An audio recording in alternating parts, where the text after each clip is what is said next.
Patrick, I'd like to just start with, you're a journalist now.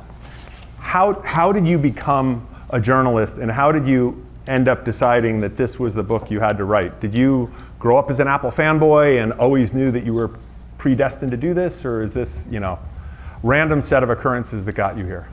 I'm trying to figure out how in-depth to go. I had a Tangerine iMac when I was in high school. This is sort of embarrassing, but because I liked iMovie, and I thought I was going to go to university to study film. I was making sort of terrible just teenage boy videos. I mean, literally like shopping cart, 2 a.m., tying it to a rope, tying it to a car through a rope, and then riding on the shopping cart, and taking videos of that and then editing them, but really enjoying that. So I guess that was I got really interested in Apple and what they were doing at the time. I remember reading The Second Coming of Steve Jobs. That must have been 1998, 1999 sort of thing. But I ended up taking a gap year, spent part of the year in Asia, part of the year in Australia. And that sort of got me interested in anthropology, which for reasons we didn't need to go into, morphed into a degree in religious studies. So I spent 4 years saying, no, I'm not going to be a priest. So I was an atheist studying religious studies. So not theology, sort of like the outsider's view, psychology, anthropology of religion. Culture. Yeah, which is fascinating, and it doesn't lead to job offers. But in a sense, it's, what is it? It's writing, reading, it's thinking. And so that sort of led me into a job in journalism. So I'm from Canada. I got a job at a Canadian magazine.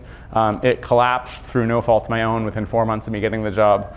I had a girlfriend in New York at the time, and I was in Washington. So when I lost that job, I actually just delayed going back to Canada, thinking there's a bigger media landscape here. And I sent out 25 resumes to different places. Anyway, and it did end up at a Canadian newswire that was just establishing itself in Washington. And then long story short, the credit crisis was just beginning. This was 2007, 2008.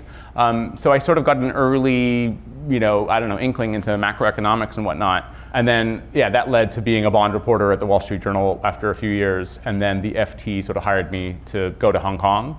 And then in Hong Kong for 3 years covering sort of everything that was going on in Asia. But that was Xi Jinping's first term, and when you really had a sense that China was going in a different direction. So that sort of meant more to me after than it did in the present. And then I moved to Germany to cover the auto sector. That was really being in and out of factories all the time and really learning the basics of supply chains. Like in my ignorance, I would have assumed that a Porsche was like literally 100% made by Porsche. I just had no idea that there was this vast supply chain that they relied on for everything. And that was just all new to me, and that was kind of fascinating. And then I moved to California to cover Apple.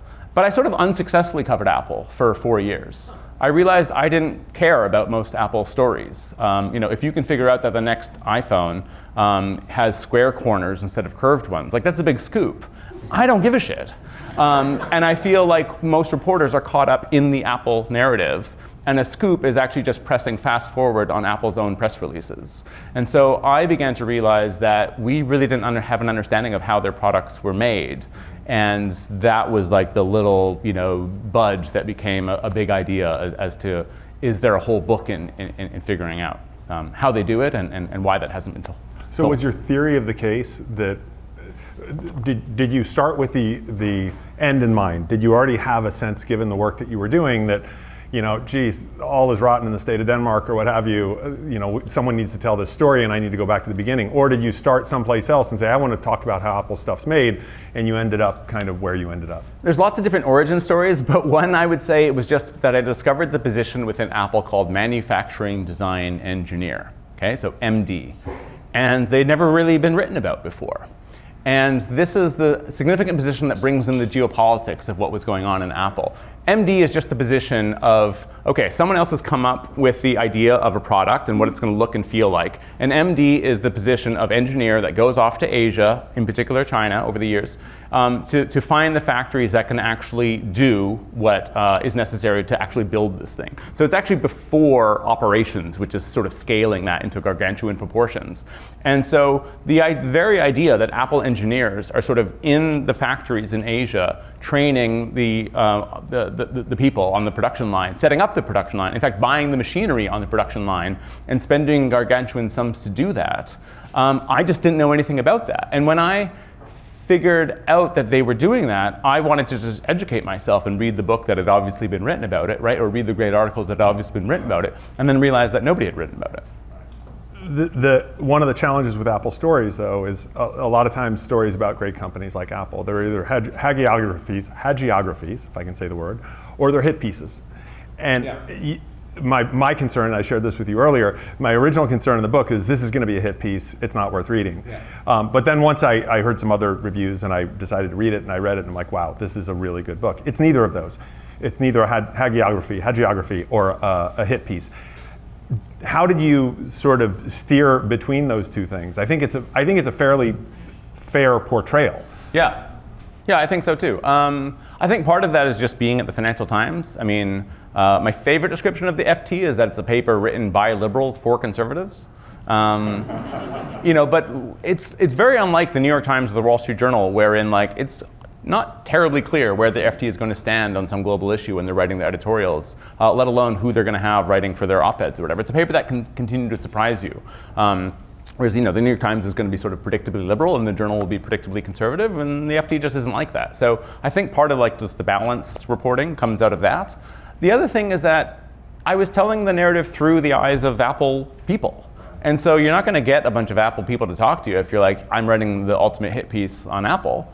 So there's that. Then there's just the fact that I'm just a golden retriever Canadian who's just nice to people and stuff. So I think that probably plays a role.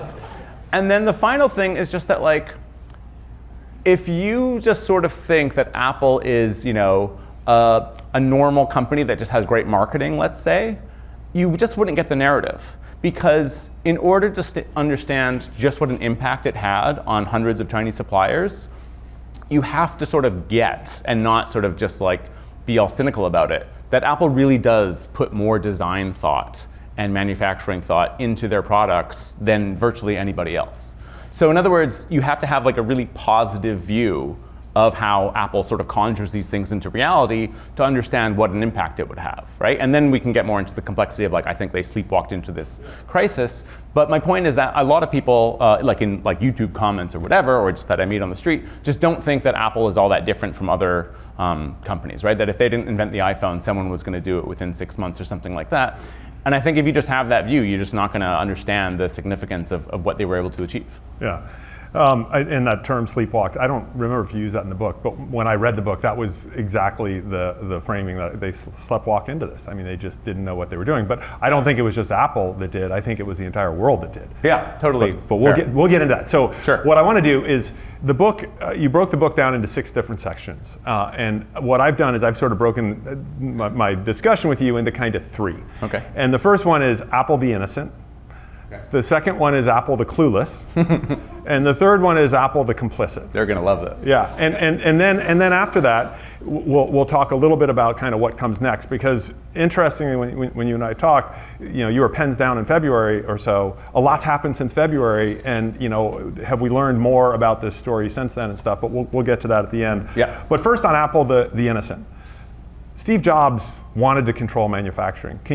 Can you talk a little bit about sort of the history of Apple with manufacturing? And from early on, they did outsourcing, but it was more tactical, not strategic. And yeah, so I mean, Apple's founded by 2 guys named Steve in a garage, and their first employee is Steve Jobs' pregnant sister, who is just assembling the circuit board that is the Apple I. So the Apple I's not a famous computer. The Apple II becomes famous, and it's their biggest revenue driver for 10 years, even after the Macintosh has come out with a mouse and a graphical user interface and so forth. But the first Apple computer is literally a circuit board, and you have to bring your own monitor and keyboard, and a mouse doesn't even exist. And what's interesting is Steve Jobs has this like in his DNA. He wants to control the product. And so for him, that means manufacturing the product. But separate from that, I think, is there was no alternative. I mean, the PC barely exists. You could kind of argue that the Apple II is the first PC. And so there is no supply chain. You have to build on your own. That is not true of the PC companies that come to dominate. So a company like Dell, I don't think it's founded until 1985. And in a sense, Dell doesn't have to do anything significant in terms of the aesthetics of the computer or the interface, right? They're obviously relying on Windows and Intel, and the computer is a beige box. DOS at the time, by the way. What's that? DOS at the time. Yeah, I'm sorry. Yeah, and Windows comes later. But so their rise in prominence and ubiquity is really a story of mundane things that Steve Jobs didn't care about. And granted, he gets ousted from the company and so forth, but it's like distribution, logistics, just-in-time production. And it's these companies that are in fierce competition with one another, that are relying on a supply chain that's in fierce competition with one another. And those are the companies, like down multiple chains in the supply chain, they're the ones who are making the decisions to go to Asia, and then within Asia to go to China. So I'm always asked, who's the architect of Apple's decision to move to China? And the answer is there is no architect. Tim Cook was not the architect. If you want to give him a title, you could say he's the admiral, right? He sort of navigated the macroeconomic changes or whatever. But essentially, there's all this stuff going on in the PC world that's sort of making Apple less and less relevant, because Apple, trying to create their own computers, just can't keep up with the standardized interchangeable parts. So by the time Apple in 1997 is nearly bankrupt, for me at least, and this I sort of laid this out in the narrative, they're bankrupt not because they haven't sort of innovated on the graphical user interface. They're bankrupt because, almost bankrupt because they can't keep up with the prices, the competitiveness in the PC industry. And Gil Amelio, who's the CEO before Steve Jobs comes back after being in exile for 12 years, he's trying to standardize the parts and make it more like the PC. And the people that I talked to from the time are just like, that was only going to accelerate Apple's demise, because if you have 3% market share, you're just not going to be able to compete with 97% of the market in terms of. So Steve Jobs' big realization is to differentiate the product, and that's sort of the birth of the iMac, this translucent computer. And then you can work out, how do we build this at scale? How do we outsource? How do we offshore? How do we keep up with it with everyone? But they're late to the party in terms of late to outsourcing, late to offshoring, late to China. The story in a nutshell is that they just do a better job than anybody else once they adopt that. And when you open the book, the Fountain, Colorado factory, Apple was on the brink. They're almost.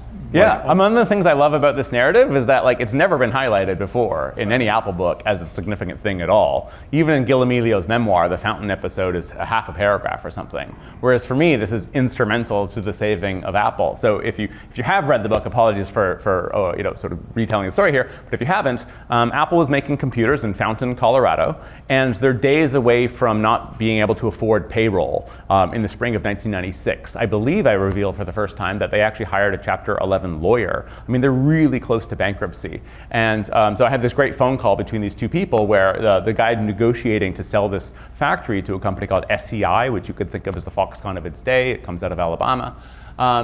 And he's trying to get the best possible deal. And his boss tells him, no, I don't care what the terms are. Sign the deal now, or you won't be paid on Thursday. And the guy's like, whoa, whoa, whoa, whoa, whoa. Like, how did we get to me losing my job over this? And he's like, you don't understand. Nobody will be paid on Thursday if you don't get this deal done.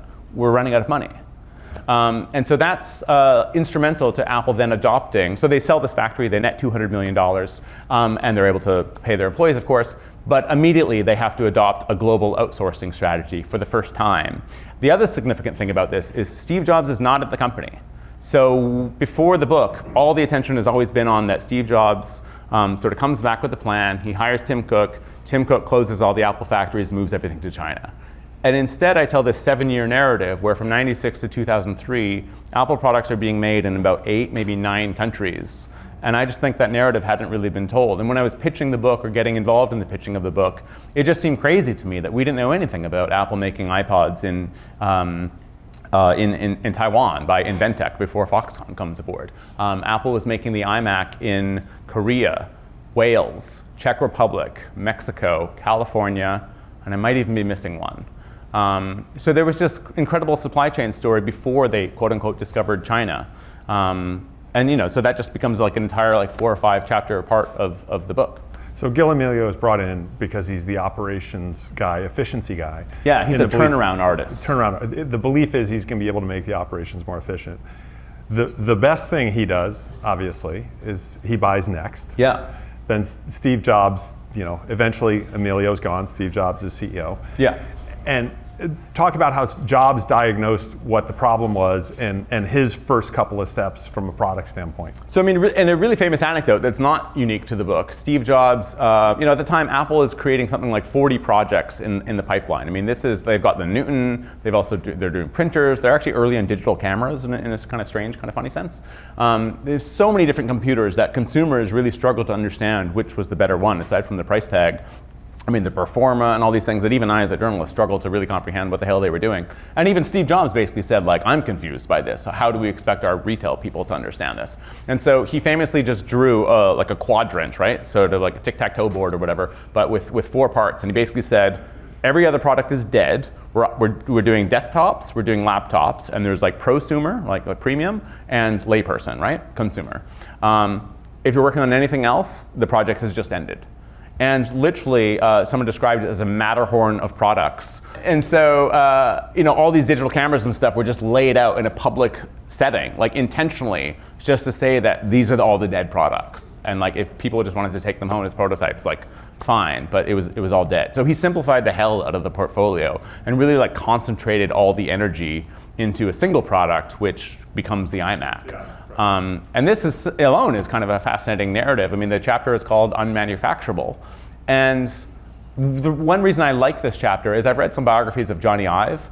And the view of Johnny Ive is always that, like, in grade 7, this 12-year-old is like really interested in minimalist, simplistic designs. And it's like, come on, like, we all grew, and Johnny Ive's no different. And so, like, the idea that he was just like, this unchanging, like, purist or whatever is ridiculous. And so the first iMac that he's actually created literally can't be built. So this is the pyramid thing, right? So there's a pyramid structure within Apple. So industrial design, this is the team that Johnny Ive led for some 20 years. They come up with like the materials and like what the product is going to look like. So of course, for the candy-colored iMac, you can sort of intuit that, but also just like the unapologetically white iPod with like a chrome back. So that's ID, okay? And then they throw it over the fence, if you will, to PD, product design. Product design basically has to make one of these things work. So what battery is it going to use, what circuit board, what kind of cellular connection, whatever, depending on the product. And it takes a different level of genius. They are sort of taking their marching orders from ID, but nevertheless, they have to be brilliant in order to figure that out. And then, of course, the next one was MD. So MD, manufacturing design, has to go find the factories capable of actually building whatever has come out of the imagination of Johnny Ive. And then after they've done that, operations comes in. And operations not only scales up what MD has figured out, but they'll find other suppliers, sort of fierce rivals of the very companies in question, so that they're not reliant on one supplier for any given part, they're reliant on 2 or 3. And the result of that is they sort of have chased quality before they chased cost. So once they've nailed the quality, then they bring in other suppliers and they train them as well, so that everybody in the supply chain knows they don't have leverage over Apple because their fiercest rival has also been trained by Apple. I got way ahead of myself. No, it's okay. Apple, Steve Jobs comes back, iMac first, basically outsourcing across Asia, lots of different suppliers, start with one, go to another. iPod next. It wasn't until, 2003 or something that the iPod went to Windows, and then they have a truly high volume product. Can you talk through the transition of, okay, outsourcing was tactical, outsourcing became strategic, all the products are in it, but outsourcing slowly started to move towards China. Yeah, so this, to be fair, Tim Cook does deserve a bunch of credit here, which is that even in 2000, so this is a year after the iMac is being made by LG in Korea, but also in Wales and also in Mexicali, Steve Jobs is considering sort of taking them out of the equation and really ramping up what he called Mactories. He actually handed out T-shirts to all the senior people that said Mactories. Haven't been able to get my hands on one of these things, unfortunately. It's really Tim Cook that is able to convince him that not only can we achieve better cost and scale by working with these other companies, but we can maintain the quality and the control. And this is where the whole idea of MD is sort of born. It's not even called MD at the time, but in a sense, they invent a new form of outsourcing. I don't even think outsourcing is the right word. I just don't have another term for it. You could maybe call it like the Apple way. But the idea is that we're going to exert an insane degree of control over these factories as if we run them, even though we don't. So that's very much a Tim Cook argument with Steve Jobs that takes years to sort of manifest. And in a way, I think if things had gone better under Steve Jobs in the first 3 or 4 years, maybe he would have won the argument and you would have had a bunch of Apple factories and maybe they wouldn't have gone to China, I don't know. But instead you have the dot-com crisis. And in a single day, Apple loses 50% of its value. And they're seen as such an acquisition target that Gateway of all companies, who the hell knows what happened to Gateway? Gateway tries to acquire Apple. So they almost go bankrupt in 96, 97, and again in 2000. And this is when the chief negotiator for like 20 years joins the company, named Tony Blevins. He's in the book as like one of my favorite characters. I have a pretty favorable profile of him, even though I also have someone calling him a sociopath. So this goes back to the fairness of it all. But he's someone that is just ruthless in getting the best deal. But as I talk to people, it's like, if you're looking back on your Apple career, the companies that you dealt with were either just as ruthless or they don't exist anymore. And that's the reality. That was just the game that was played. And so anyway, so Blevins was at IBM. Many people that came over from operations were from IBM, so much so that IBM called Apple IBM West. You're poaching all of our people. Tim Cook obviously being the most prominent example. But IBM's manager, to Tony Blevins, says, undoubtedly you're making the worst decision of your life when he joins Apple. And I'm pointing that out just because you have to understand that like the meet cute moment between Apple and China before they get married is that Apple is really quite in a precarious position. And so Steve Jobs sort of loses that argument because they have no money to build their own factories. So they sort of have to outsource. They have to continue the trajectory of outsourcing. And it's in that period where Steve Jobs needs to be convinced that they begin to consolidate everything into China. And China just absolutely wows the Apple engineers with how quickly they can do things, and frankly, how diligently they can do things. The workers are like sponges. Wasn't it sort of a story, it feels like in reading the book, it was a story of volume. I mean, the volumes of volume, because the volumes they were doing in the iMac paled in comparison to, the iPod Mini or the iPod Shuffle or the iPod Nano, and those devices they couldn't have done anywhere else in the world. Is that? No, and I don't even know that anyone could have done it besides Foxconn. So the language used within Apple, they call it time to money. A textbook would call it time to volume. So sometimes the metric that's used outside of Apple is, what's it called? Time to product or something. So the idea is like you measure the time that you can go from like product conception to building something. And Apple didn't care how quickly you went from having an idea to building it in general. They wanted to know how quickly you could go from having an idea to building 100,000 a day. So that's what they call time to volume or time to money. And Foxconn just sort of wiped the floor with everyone in that respect. And I want to give, in a sense, huge credit to Foxconn because they sort of understand, if you know who Foxconn is in the late 90s and 2000s, they're working with all kinds of companies.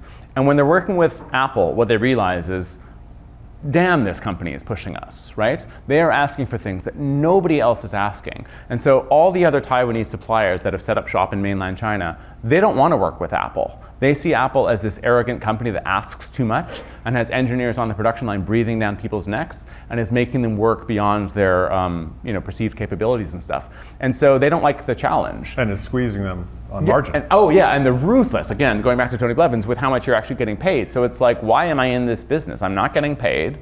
The hours are terrible. You're asking too much. You're a demanding client, and you're arrogant. And Foxconn sees all of those things and recognizes that's the opportunity. Because if we can please Apple, we can please anybody. Because if you learn from Apple, pleasing Dell is no big deal. And so Terry Guo was actually brilliant. I have this funny anecdote from Tony Fadell where they'd be working with these Taiwanese engineers for 3 months or something, and then one day the Apple engineers show up and they don't recognize a single face, and they're like, where'd our team go? And Terry Guo had just rotated them as if a new semester at Apple University had started because he just understood the value of training up the workforce. So Terry sort of understands Apple's trajectory in a way that like Apple doesn't understand. So in multiple instances in Apple history, Apple would realize like, oh shit, this product is way more popular than we thought. We need like an entire other production line to get this in order. And they'd find that Foxconn, intuiting that, had already built it. And so Foxconn's being selfish and smart and savvy because they're worried that if Apple sort of gets to that realization before them, then they'll move their orders to a Pegatron or something like that. But if Foxconn has already set it up for them, it's just so easy for them to say, okay, let's do more with Foxconn. Can you talk, so Apple, through the iPod, sort of starts to move to China and move to China in a pretty big way through the iPod, given the volumes and stuff. Talk about 2001 and what 2001 meant to Apple, but more importantly to China. I hope I'm getting this right. So 2 things happen in the final 3 months of 2001. So China enters the World Trade Organization, and Steve Jobs stands on stage and says, this little thing will hold 1,000 songs in your pocket. And globally, I mean, this wasn't just Apple that was embracing China to move to China, because Apple didn't make that decision. It was sort of, everyone around the world rushed to China, worked closely with China. I think you said at one point, Apple was just the best at doing it. Yeah, I mean, in a certain product sense, let's say, Apple is late to MP3 players, but they build the iPod. They're late to smartphones, but they build the iPhone. The story of the supply chain is essentially the same thing, just writ large. They are late to outsourcing and offshoring, they're late to discovering China, but they do better than anybody else. And the most simplistic way I could put this is that the likes of Dell and HP are in China well before. I mean, HP goes back to like 1985 or something in China. But they're not recognizing what China offers. So in a certain sense, it's a failure of imagination on their part, or you could say it's a success of the imagination on the part of Apple, which is to say that if you understand that pyramid structure, when I was talking about it, I think it's necessary to sort of say it this way the first time you describe it, that ID does something, throws it over the fence to PD, throws it over the fence to MD. The thing that's most difficult to understand about that whole process is that it's not throwing it over the fence, it's concurrent. It's a concurrent engineering idea. So as operations, was figuring out how to do certain things, it was feeding back into how ID would do certain things. So the structure of the company was just able to take advantage of what was possible in China in a way that the other companies just didn't have an imagination for. In other words, if you look at Dell computers in the late 90s and then a few years later, when they've made this big consolidation into China, nothing has happened, right? What's your favorite Dell computer from 2001? What's your favorite HP computer from 2003? Nobody knows what the hell I'm even talking about. But if we talk about this with Apple, we could spend the rest of the interview just going through the G4 Cube and things like that, right? So Apple was just really understanding what was possible. It's an imagination accomplishment.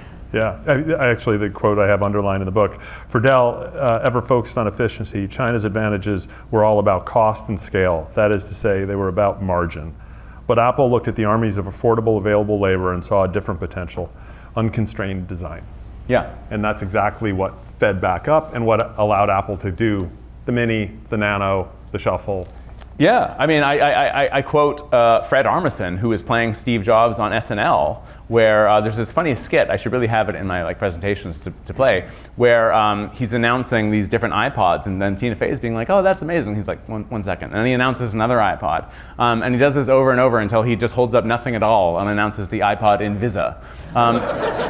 And the idea was just that they were just rendering their former products obsolete on I would say 12-month basis, but there was a sense that iPods were coming out every 6 to 8 months kind of thing. And internally what's hilarious about this is the iPod team is just hilariously arrogant versus the Mac team. I quote somebody saying that the Mac team was like, whoa, slow down there, whippersnapper, because the iPod team was sort of embarrassing the rest of the company by just iterating so quickly all the time, and the Mac products weren't selling in anywhere the same volumes. There's a single quarter, I think it's 2004, possibly it's 2005, where more iPods are sold than the 5 years of selling the candy-colored iMac. And this is the sort of thinking that gets Apple to drop computer from their title, right? They become Apple Inc. rather than Apple Computer Inc. Because before the iPhone comes out, the iPod is accounting for more than 50% of all product revenue, right? They've really shifted to becoming a different sort of company than just a PC company. An MP3 player company until the iPhone fully designed and built from the beginning, mostly in China. Right? For the most part, yes. Just to sort of caveat it, the first iPod is more global in nature in the sense that iPod, but not iPhone. Yeah, what did I say? I said iPhone. Yeah. I think I said iPhone. I meant to say iPhone. But iPod started in Taiwan. Yes. And then moved to China. Yeah. iPhone, by that point, Apple was already. Yeah, and it's so clear that Foxconn is the is the company involved. I mean, Foxconn doesn't have a whole lot of experience building phones at that time, but there's a fun anecdote where these engineers are invited onto Terry Guo's yacht off the coast of Hong Kong, and this is where they, in my mind, famously signed the contract for the iPhone. And it's not their abilities, it's their hunger for the deal. So there are just in objective terms, better companies that have more experience in building phones for Siemens, for Nokia, whoever, but Apple doesn't want to follow the standards of some other company. They want to set their own standards. And so this sort of willingness to do whatever Apple wants is what makes Foxconn the ideal partner. So that wrapping iPhone is sort of the last piece of Apple, the innocent. Yeah. And then we move to Apple the Clueless because 2008, the Apple Store opens for the first time in Beijing. Yeah. My favorite narrative of the whole book. And actually, my favorite character in the story is John Ford. Is John Ford. So John Ford, I mean, he's instrumental in Apple history, and yet, like, who the hell's ever heard of this guy? He speaks fluent Mandarin because he was a Mormon missionary who went to Taiwan. And then, after Kathy Lee Gifford was sort of embarrassed on TV by a scandal involving the Kathy Lee Gifford clothing line, where 14-year-olds were making her products in Honduras, that big incident becomes this media scandal, and it leads to like the creation of supplier auditing. And John Ford is like a sophomore at Portland State University or something like that at this time. He's like 21 years old. He's come back from Taiwan.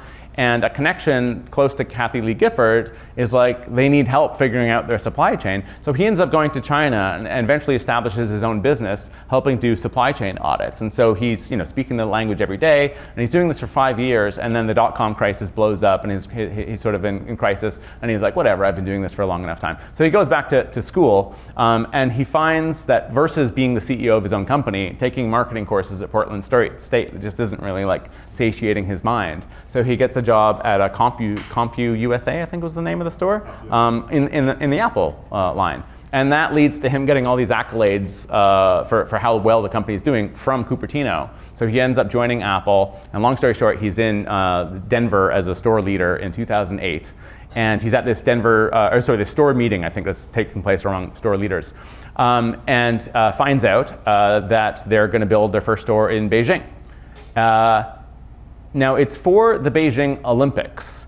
And without the Beijing Olympics, there's virtually zero chance that they would have created a store in Beijing. The Apple Store was largely a US phenomenon. There were some stores in places like Tokyo, but that's just because Steve Jobs was always enamored of Japan. And there were some in Australia. But there were no stores in places like Berlin, Paris, even Hong Kong. And so the idea of having a store in Beijing was really not on the roadmap at all. Or if it was 5 years out. But they're approached by someone unbidden saying, hey, could you build an Apple store in Sanlitun district, this sort of like upper class district in Beijing?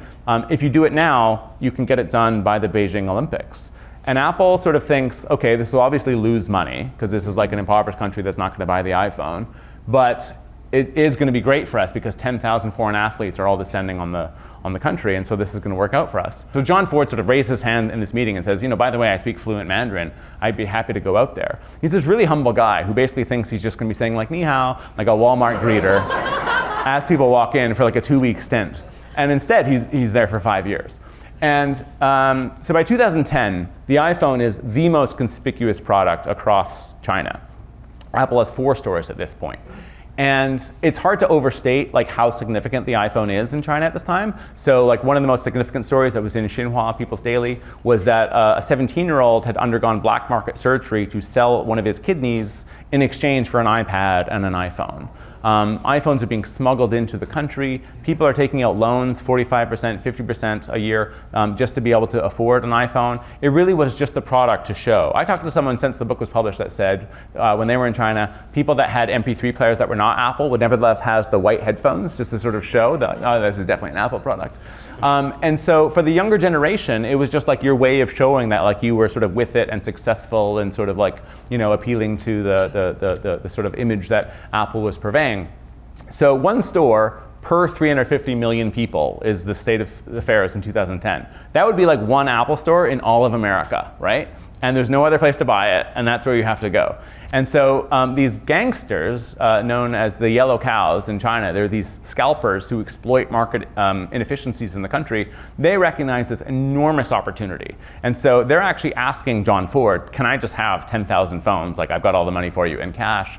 And he's not allowed to do that. And so their solution to this is to bus in like thousands of migrants per day and take them to the Beijing store, the Sanlitun store, or the Shanghai stores. And they're literally like snaking around the stores. And if you can have an image, because some of this has been filmed, of how an iPhone is built, it's a conveyor belt system where you just sort of like doing this thing over and over. And that was how the retail store was effectively done. So all these migrants are all in line. They've all got the same wad of cash. There's no QR codes at this time. There's no online store at this time. And so everybody is just sort of like going as quickly as possible, everyone acquiring 2 phones. And if you're just an ordinary customer, you're basically being like booted out of line. You're not really able to experience the store. And so John Ford is sort of overseeing all of this stuff. And it's a fascinating narrative because basically the yellow cows are acquiring, like the San Leafton store was selling 25,000 iPhones a day. And then these phones are all being shipped off to a place like Chongqing, population 32 million, number of Apple stores 0. And they're the monopolist distributor of the most successful product, or the most conspicuous status symbol product in the country. But then, just to get things even more bizarre, they get greedy. And there's a history of the yellow cows going back to the 1990s where they get greedy. And so they start hollowing out the iPhone, and they're replacing it with look-alike components. And there's this cat and mouse game where they're doing all these things, and Apple sort of can't keep up with it and so forth. And it gets to the point where they realize that it makes more sense to buy the phones en masse in America for a couple reasons. One is that there's a 22%, I think, import tax or tariff on imports of electronics coming into China. So if you can buy them in America, especially in a place like Oregon where there's no sales tax, or Hong Kong, you can get them in without a sales tax and be saving on the money. But the yellow cows go further, which is that they start using fake IDs. And they're purchasing phones from places like Verizon on 24-month contracts, but they're only paying the first month, right? And they're never going to pay the other 23 months. And so they're acquiring iPhones at less than $100 each, and then they're still going to a city like Chongqing and selling them for $800 or $900 each. So they're finding ways, illegal, to make more money per iPhone than Apple. And remember, this is the product that makes Apple the world's most valuable company. Like, the money involved here is enormous, and Apple doesn't know how to deal with this stuff. And so there's also hundreds, and according to at least one estimate, thousands of fake Apple stores in China at this time. And so it leads to all this confusion, and it sort of goes up the echelons of the Communist Party until within 36 hours of Xi Jinping coming into power in March 2013, Apple is like brutally attacked in something called Consumer Day on CCTV, watched by millions of people, and Apple is totally flummoxed. I mean, you've got people in a hotel room watching this report together, and there are secret footage that's been taken by CCTV of how Chinese customers are treated, and this narrative is basically that Apple has this inferior warranty policy in China versus the rest of the world, and that it's exploiting the country and exploiting the Chinese consumer and looking down on them. And regulators attack Apple, social media attacks Apple, other newspapers attack Apple, and for 3 weeks this goes on until Tim Cook issues a letter of apology in Mandarin on apple.cn, basically trying to make the situation go away. So part of this is the prologue of the book. And part of it I don't sort of explain until much later when I sort of get to that narrative. But the end result essentially is that Apple had been in China in some way, shape, or form since 1993, but until 2013 they had no one senior ever living in the country. So there's this sort of view from Beijing, especially the hardliners, that Apple is exploiting the country. They're not in China for China, which is the policy that Xi Jinping tries to begin advocating. And so we can sort of continue on. This is too long of an answer. But no, it's a perfect answer. Yeah, okay. You've sort of hit like 5 of my questions. So,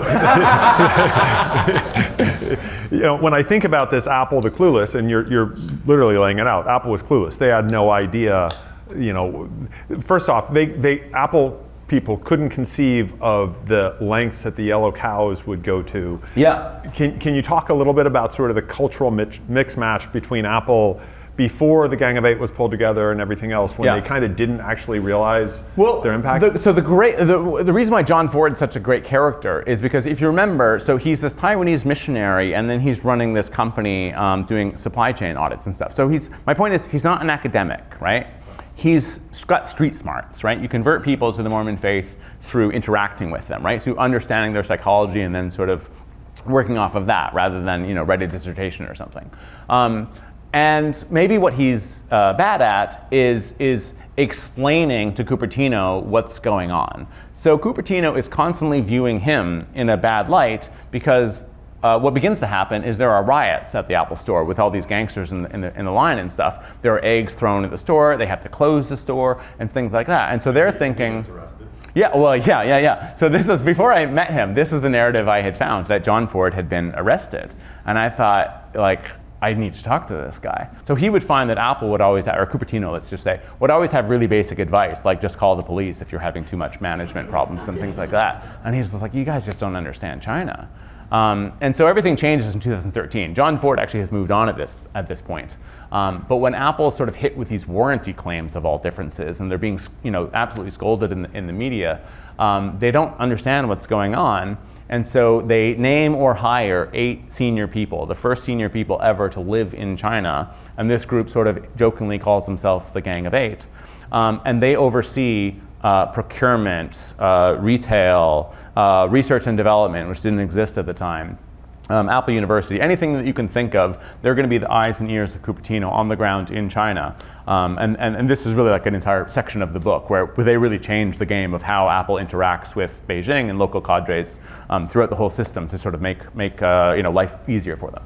Well, and this gets on to my Apple the complicit section. Yeah. So you have a great story about Tim Cook and some of his leadership team going and meeting with Chinese leaders to tell them, like, we're actually good, we're not bad, we're going to invest $275 billion in China over the next 5 years.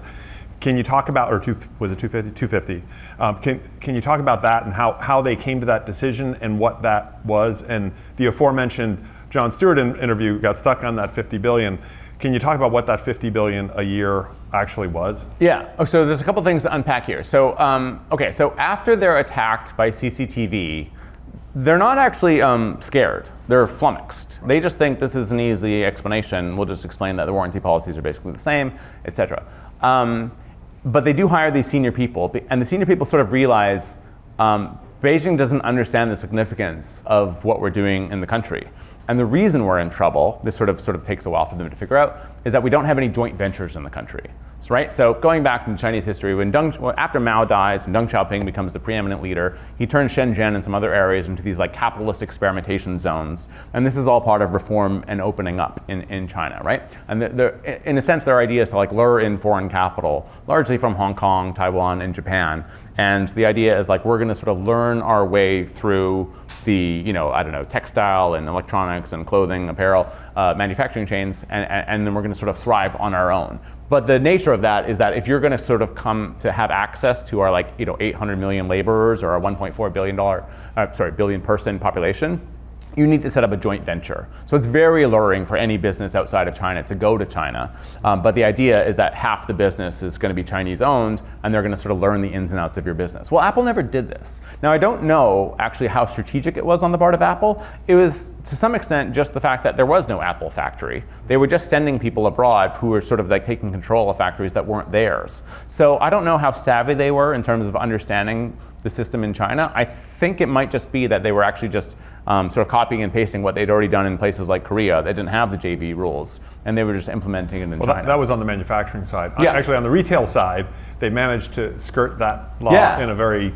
John Ford's really funny. way. So they are asked, in a sense, so there's a catch-22. So John Ford is again, we're going back to 2008. He's asked to go, build the first Apple store in China.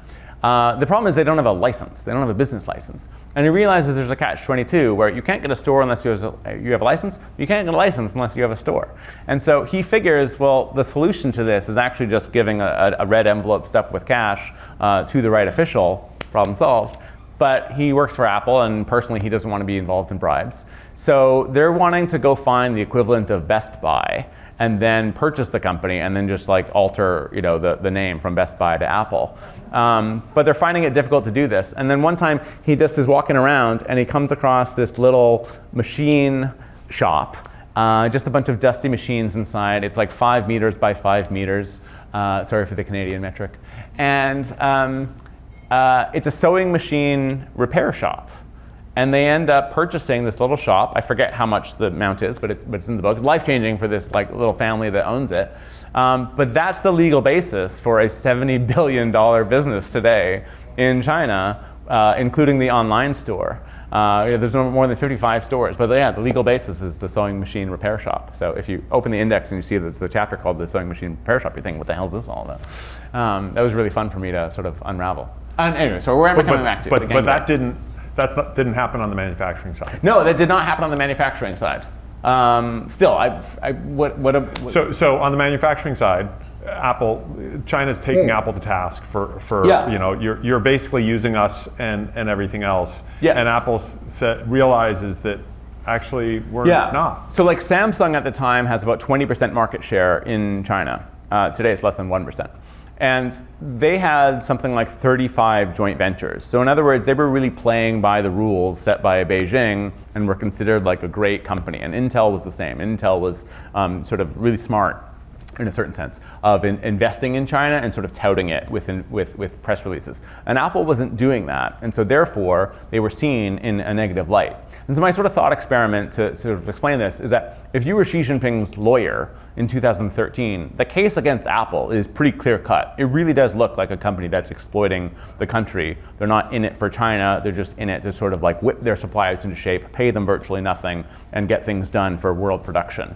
And so the Gang of 8 is the team that really figures out, sorry, that's the 8 individuals that became senior, overseeing everything in China. They're able to really flip this script on its head and say that we're not just working with 35 joint ventures. We are having our top engineers fly in on a routine basis to sleep on the factory floor whenever necessary to get hundreds of factories across the country up and running to the level of quality that nobody else is demanding, and to do so at quantities that are world leading, right? So there's 5 million iPhones made in 2007, 230 million made by 2015. And so the number of companies that they're training the hell out of and actually installing machinery for, literally in the billions of dollars, is sort of totally unknown on the part of Beijing and had never been marketed as the sort of like political leverage or whatever that Apple realizes it can be. But yeah, so basically what the Gang of 8 does is they do a supply chain study where they realize that they're investing $55 billion a year into the country.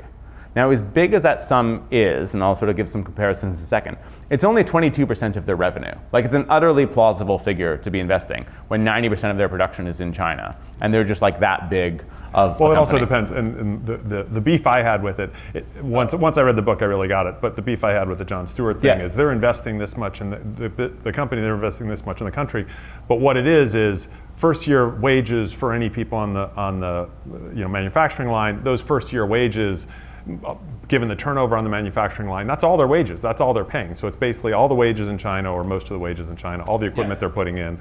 So the knowledge transfer, the technology transfer is real. Yes. It's not done, they're spending that much money in the country, but that's cost of goods. Right. Well, yeah, so the argument in the sense that is happening internal to Apple is this spend or is this investment? Right. And the things that I would calculate, or Apple would calculate as spend, are like the bill of materials. So in other words, the $55 billion does not include the aluminum or the chips or whatever inside any of the phones. They're trying to calculate money that quote unquote stays in China. So some of this is actually construction costs of retail stores. Some of this is that they're literally spending billions of dollars on machinery. Think CNC machines that cost $1 million each, and you're installing them across multiple suppliers in the thousands. So that's it. But the bulk of the costs are actually the wages of the employees. And then the question, in a sense, is, well, why are the wages of employees like an investment in the country? And Apple's really clever. They come up with this idea that there's a concept within China called registered capital. So if you are Walmart, for instance, Walmart earns more revenue than Apple, and something like 60 to 70% of their products come from China. So you might say, like, aren't they investing more in China? And the answer is no, they're not investing in China. They're just buying stuff from China. But Walmart engineers, I don't even know that they exist, are not living on the factory floors designing the products that they're purchasing. But Apple was. And Apple, Tim Cook, takes this $55 billion figure and goes to Zhang Nenghai and says, for the next 5 years, we'll spend $275 billion, right? So 55 billion times 5. And this is like their political argument of like, get off our backs. You have no idea how much we're helping your country succeed in what Xi Jinping calls indigenous innovation.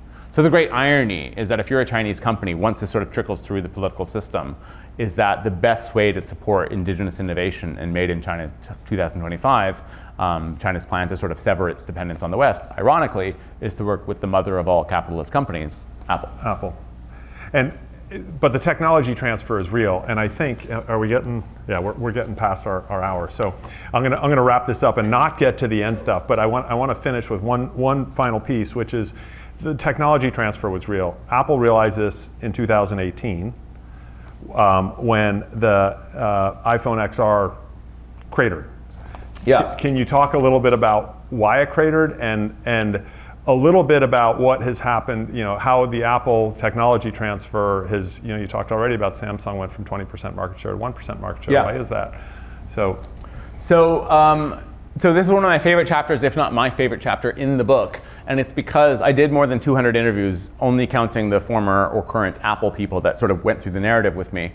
But chapter 36, called 5-Alarm Fire, wasn't discussed with anybody because I was terrified that Apple would find out that I had uncovered more than 1,000 pages of internal documents, most of them labeled highly confidential. Goldmine if you're a journalist. I mean, this was just like, I could not be more euphoric finding these documents. So they had been made public through court discovery, but they hadn't been discovered, sort of repeat the word, by another journalist. And this was 15 months before the book was to go on sale. So I was just like praying every night that no journalist would find it. And it says a lot about how we cover Apple, that no one else found this, right? We just have totally ignored their China conundrum and their manufacturing business. So anyway, so what happened is in the autumn of 2018, Apple begins to realize that the 10R, written as XR, is a dud, essentially. That the Chinese, in particular, are not buying it. And it's a product that has basically been geared towards the Chinese market with a dual SIM card slot and that kind of stuff. And the reason why is that Huawei has come out with a phone that, according to Apple's own documents, are spec'd better, like it's a better phone, essentially, and is at a much lower price. And so the Chinese are flocking towards this Huawei phone, and they're not buying the Apple phone. And what's fascinating is that this happens over the course of 3 weeks before Tim Cook and Luca Maestri, the CFO, get on a call with investors and basically tell them that everything is peachy. So I try not to get myself in a lawsuit by saying that they lied to investors, but they obfuscated from investors the facts of the case. And so they're sued for this, and this is how the documents come out. But essentially then... And they settled the suit, actually, I think post me submitting the first manuscript, they settled for $500 million. So they admitted no wrongdoing. But I mean, if I was sued and I ended up paying $500 million, it'd probably tell you something about my complicity. In a sense, the broader narrative here is just that, like, in 2014, Johnny Ive had very much dismissed the Xiaomi lookalike phones of Apple. And within 4 or 5 years, the Chinese smartphone manufacturers are maybe not outmaneuvering Apple, but really matching them in quality. The 10R was really the second phone that had the Face ID, so they sort of like got rid of the thumbprint or whatever, and the degree to which the Chinese were able to just catch up immediately with that is sort of stunning. So the line I have in the book about this is that we in the West often think that Apple killed Nokia, and Apple was never big enough to kill Nokia. In terms of market share, they never have, including today, more than 20% global market share. So who killed Nokia? It wasn't Apple, it was the Chinese companies that have 55-60% of the market globally. And how did they get so good? Apple trained all of their suppliers. So that's sort of the answer. And it continues to this day. Huawei, that cratered after that for political reasons we don't need to get into, but has risen from the ashes again, at least in the mobile market, and has a pretty impressive phone. Apple fanboys are hoping that Apple has their first foldable next year. Well, Huawei is already on the second generation of the Mate XT, which unfolds twice. So in Apple terms, it's an iPhone and an iPad in one. And I mean, I've held the thing. I mean, it's brilliant in terms of its industrial design, but also in terms of its manufacturing. And it costs $2,800? It does, yes. So it's funny. So the reviews of this product have really sort of said, they've really gone on about the $2,800 or $2,600 price tag, and I think that's totally missed the significance, which is that the Chinese competitors are not just the cheap mimicry of the iPhone. They're selling more luxurious products than what Apple is coming up with. That is really significant. So I'm going to ask, we're going to do some predictions. Okay. So the first prediction, does China attack Taiwan? Oh God, I have no idea. That's like an unfair question. I hope not, but I don't know. But I mean, I used to live in Hong Kong, and I would call it my favorite city in the world. And it's so a part of China now that I'm not comfortable going, which is really unfortunate and sad. I mean, when I left Hong Kong in 2016, my wife and I very much thought we were going to live in Hong Kong again because we just loved that city. And the fact that it's really just been absorbed by China and has all sorts of arbitrary laws in terms of just basic things that things I've tweeted that I don't even think I'm much of a China hawk or anti-China, but nevertheless could get me into trouble even by stepping in the city, and that's deeply unfortunate. I don't know if they're going to take over Taiwan. I certainly hope not, but there's people well qualified more than me. And that's the existential risk. I describe it in the book as Apple, if that were to happen, it would be like a meteor strike on Apple's business. If you don't know sort of the situation with Taiwan, this might not make any sense. So just to sort of briefly explain it, my book is mainly about the consolidation of their efforts in terms of manufacturing, but Taiwan is the absolute leader in advanced chips production. And it's really not the country so much as TSMC, Taiwan Semiconductor Manufacturing Company, that does something like 90% of advanced chips production in the world. And Nicholas Kristof of the New York Times has said that TSMC is the first company in the world where, were it to stop producing, the entire world would fall into recession. It is hard to overstate the importance of TSMC, and Apple is reliant. Every Apple product you could go buy tomorrow has TSMC chips inside. So if there's no TSMC, there's no iPhone, there's no AirPods, there's no AirTags, there's nothing. There's no NVIDIA. NVIDIA is just as exposed. Yep. So then two more quick questions. When does Apple manage to move a meaningful amount of manufacturing outside of China? Meaningful amount being the operative So I think word. a decent portion of the audience might think, well, they're already halfway there because they've diversified 25% of their iPhone production to India. And that's total nonsense. What's happening in India is, for tariff reasons, the final steps of production are moving to India just to avoid tariffs. But the phones, quote unquote, coming out of India are no less dependent on the China-centric supply chain than any other phone. Now, Apple would like to change that in the next 5 to 10 years, but building up the depth and breadth of the supply chain in India, I think Apple arrogantly assumes it's a bit of a copy and paste effort, and I don't think they're giving China credit for being like a once-in-a-century partner in terms of how quickly they would respond to Apple, build up factories, have a 21st century industrial policy second to none. So there's a host of reasons why, unfortunately, I'm pessimistic about India's chances. I wish I wasn't. I want to support the world's largest democracy. Never then? Well, or the 5 years? subtitle of the book is that they're captured, right? Right? I think there's a general sense that Apple is diversifying its production year in, year out. I would argue they're actually getting more and more consolidated into China. And as counterintuitive as that sounds, what I mean by that is the number of Chinese suppliers instead of multinationals operating in China is growing each year.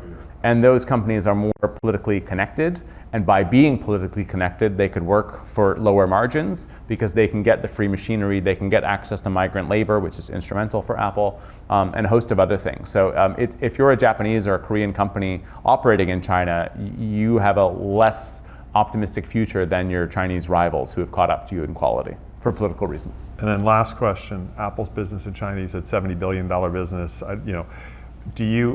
Do you expect that to dry up? And if so, over what period of time? So it depends on a couple things. I mean, I don't want to be a politician who dodges the question, so let me just say, I think they have a 17% market share in China. I might be actually several months out of date there. I would predict it's going to fall to single digits by 2028, 2030, that kind of time frame. The reason I say that is partly because their current rate is actually inflated by the temporary demise of Huawei. So Huawei, because of Trump 1.0, was deprived of Google services, so it could no longer have the Play Store, it could no longer have Gmail, etc. That didn't necessarily matter in China, where those things already didn't operate, but like living in Germany in 2019, I had a Huawei, but globally, they couldn't offer those services. So their business fell from $60 billion of revenue to $30 billion of revenue in a single year. The other thing they were deprived of was Qualcomm chips, and Qualcomm, whether you know them or not, they're instrumental for 3G, 4G, 5G technology. They're basically in every phone you've ever touched. And Huawei was deprived of Qualcomm technology. So that worked really well for a while, and it managed to allow Apple, as the chief beneficiary of that ban, to have their market share go from 9% to 17%. So let's just say doubled. But now that Huawei's back with a vengeance, as it were, I would assume that Apple's sort of temporary inflated presence in China is going to fall back a little bit. There's some other things going on that, for instance, because of the ban, Huawei has come out with its new operating system called Harmony OS. In other words, it's completely detached from Android. And so there's iOS, there's Android, and there's Harmony OS. And Harmony OS is doing incredibly well. And this is just a guess on my part. I could very well be wrong about it. But I assume that Harmony OS becomes the de facto OS for Xiaomi, Oppo, Vivo, etc. by 2030. And then they would expand abroad abroad. So in that sense, if that plays out, and I don't know that it will have been a terrible decision to go after Huawei in 2019 because it made Huawei hunker down and come up with all these things that they probably wouldn't have developed. Patrick, thank you very much. Cheers.